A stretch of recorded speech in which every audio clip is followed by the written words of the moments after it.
In this video, we're going to change the pinion gear on my starter, save some money. Let's go. Welcome back to Fast Monty's Garage. Today we are actually in the middle of changing the ring gear on my flywheel on my 69 GTO. And yeah, because I destroyed it somehow. It also chewed up the pinion gear on my IMI starter. So while I wait for parts for that project, let's go ahead and tackle how to change a pinion gear, because you can actually buy these kits separately and just change the gear instead of buying a whole new starter. So that's pretty cool. I got this kit from Butler Performance, but I'm pretty sure this technique that we discovered today will be applicable to Ford and Chevy IMI starters, and there might be more. If you came across this video and this technique helps you out and you do not have an IMI starter, please leave your manufacturer part number below and if it helped or not or whatever. And yeah, I said if this procedure helps, because I've never done this before, like most everything else on my channel. So if you're new here, subscribe. Yeah, there's gonna be a lot more projects to come, most of which, like this one, are unexpected. Yeah, eating up my flywheel, stupid. So let's go ahead and get into it. And if I've ever helped you out, consider getting a hat or shirt. Those links are below. And I haven't forgotten, last episode I said there's a hat contest. I will announce the winner at the end of this episode. So stay tuned for the end, but let's go ahead and jump into it, what the kit involves, and figure out how to get this damn pinion gear off. I'm sure it'll be fun. Let's go. So for starters, get it? Yeah, pun intended. Here's what the kit comes with. A few different pieces of metal, right? They all go together somehow. We have to figure out how. Now, clearly there's a spring that goes inside there somewhere.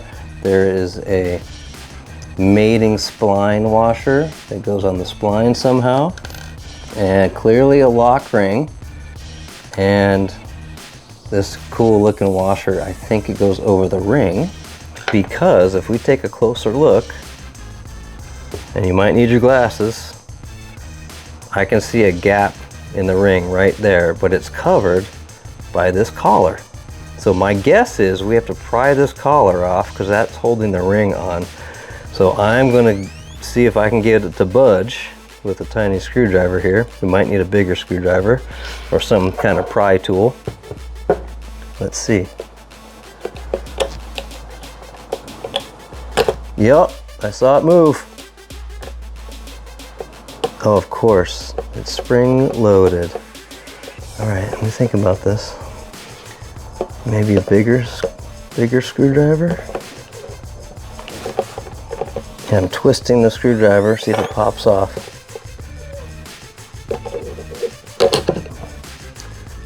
Nope. Plan C. I just taken a better look at this replacement ring, and I noticed that shoulder is on the back side. So when the lock ring sits in there, it's preventing this from pushing out. So we need to figure out a way to push this outer ring back in so the spline shaft will come up towards us, and then we have to pry that ring out of there. So get something small. So I have a pick, and I can see the gap in the ring is right there. So on the replacement ring, you can see the gap is right here. So I'm going to pry underneath and see if I can get that ring to move backwards. Yes. See how it's coming up? So this is the game we get to play now, because this keeps wanting to retract and it's a pain in the ass. Basically open up that ring.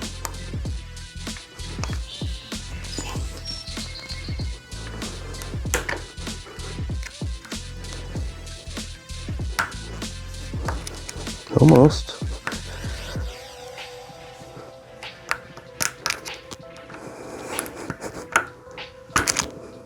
Whew. Almost there. You can see it coming out. I'm gonna keep working on it. Well, it's actually kind of, let me see if I can keep prying it from the back here. Oh, bang. Now we're talking. Let me get a side view for you guys, because I'm only gonna do this once. This is terrible. So I think you get my point there. There you can see the ring groove on the spline and the ring. We're just gonna keep prying it off till it just pops off. Like that. Oh my God, that was terrible. Oop. All right, so there's that collared shaft that we just took off, or shouldered collar. I don't know what you want to call this. That just came off. Put those aside, because these are thrashed from trying to take them off. Oh, nice. There's that spring that came with the kit. I see that splined washer in there.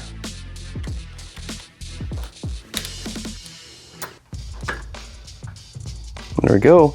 So I guess here you have to replace it. Don't know why a new one would come in the kit. Maybe it's a wear item. So here's the new one.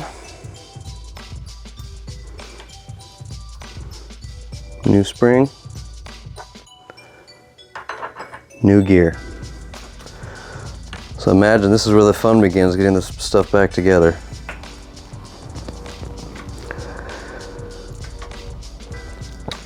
Okay, that's actually not that easy. I had to get that collar all the way past that ring groove, and you do need 2 angles of attack on it because there's no ring holding it, see? And while I'm holding it there, I'm gonna try and weasel the ring in.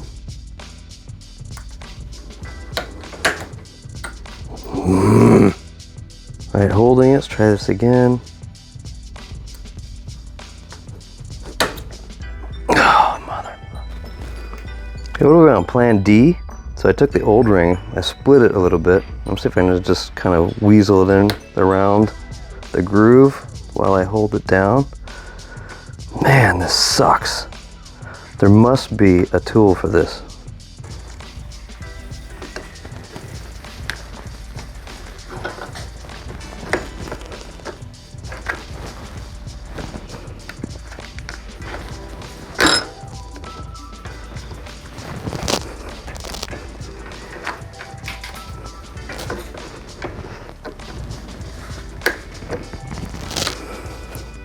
My God, it's working.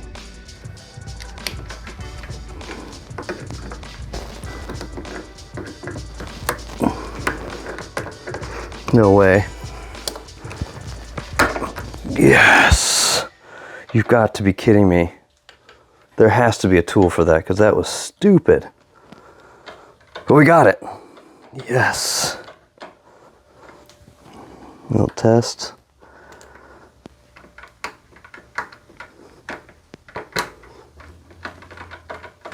Yep, still free to move. I didn't break anything. Oh man, that sucked. I don't know if I've said that enough during this process. And you also heard me say that, hey, is there a tool that available on the market? Because I almost broke the internet looking for that tool. So if you guys know of a tool, please leave a link below to help us out because that was painful. Now, I didn't want to experience the same pain I did with the flywheel, so I bought an extra one. So next video, we're going to talk about a different IMI starter, slightly different than this one, and we're going to install it. We're going to go through all the shimming because I think that's why the ring gear got chewed up in the first place. I didn't have it shimmed correctly, but we're going to prove that. We're going to measure it, etc., show you what to look out for. But most importantly, you guys are here for the hat, aren't you? So here's the timer. The contest was, how long would it take for me to rip everything apart and get the flywheel off? And a lot of you think really highly of me. An hour, hour and a half like that. Man, I wish I could work that fast. I'm not that good. And if you're that good, congratulations. But yeah, so the winner is actually Chris right here. He said 2 hours, 56 minutes. Remember the rules, you can't go over. This is gonna blow your mind. This was the time. 2 hours, 56 minutes, and 30 seconds. That's how close he got. How ridiculous is that? So congrats, Chris. I'm gonna go ahead and send you a comment on that, on your post. Shoot me an email with the hat you want, black, red, black and gray. If you guys wanna buy a hat, links are below, shirt links are below, or join the Full Monty Club.